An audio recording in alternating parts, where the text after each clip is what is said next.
네, 3월 14일자 증권자 시를 말씀드리겠습니다.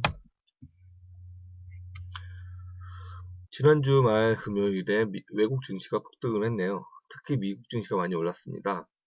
지난 금요일 다우지수는 1.28% 오른 17,200, 17,000선을 회복했네요.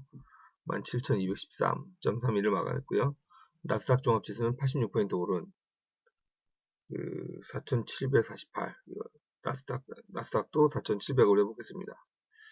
에너지 및 헬스케어 업종이 많이 올랐고요. ECB, 유럽 중앙은행의 경기 부양책에 대한 평가가 긍정적으로 바뀌면서 많이 폭등한 것으로 보여집니다.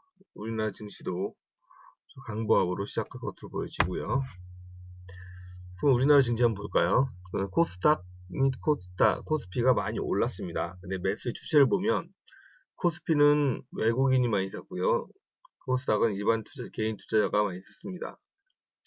지난주 외국인은 코스닥에서 1120억원치 매도를 했고 기관도 129억원치 매도를 했습니다.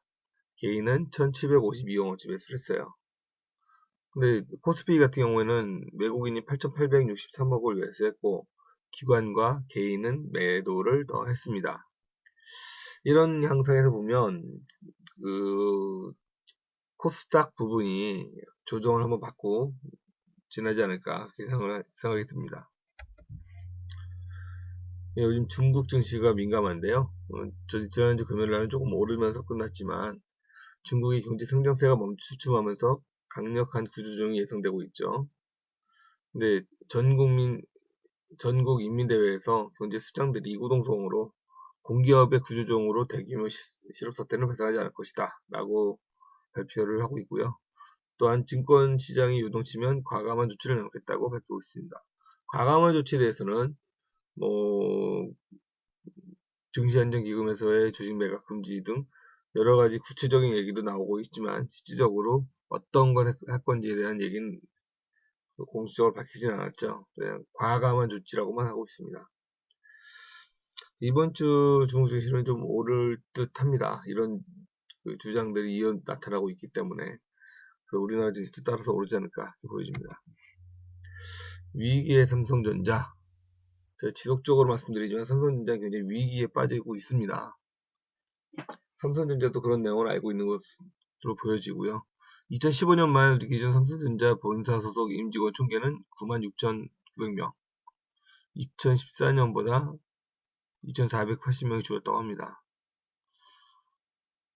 1990년대 이후 IMF 외환위기 때를 제외하고는 직원 수가 감소한 건 처음이라고 하네요. 물론 직원 수가 감소한 적은 있습니다.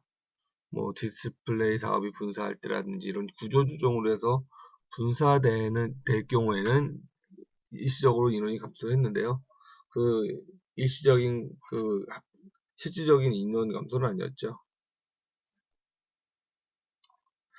그런데 가장 큰 이슈는 2015년 연구개발비가 13조 원으로 2000년 이후 처음으로 전년 대비 6,800억 4.7% 감소했다는 얘기입니다.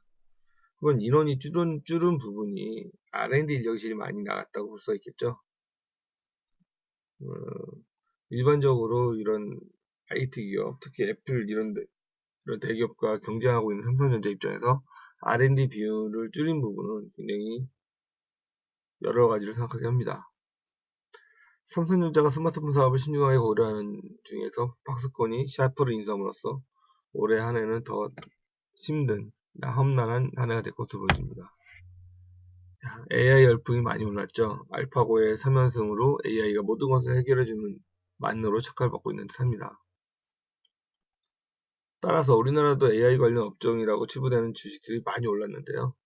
실질적으로 AI와 직간접적으로 관련이 있다고 간주돼서 오른 주식들을 보면 실질적으로 AI와 관계가 없던지 아니면 관계가 있더라도 R&D 등의 투자가 별로 없어서 독보적인 기술이라든지 어떤 내용을 가지고 있는 게 없습니다. 대부분이. 제가 판단 못하는 것도 있을 수 있으니까요. 제가 아는 한에는 없습니다. 그래서 AI 테마주는 이번 주까지는 이어지겠지만 장기적으로는 거품이 빠질 것으로 보여진다고 예상을 해봅니다.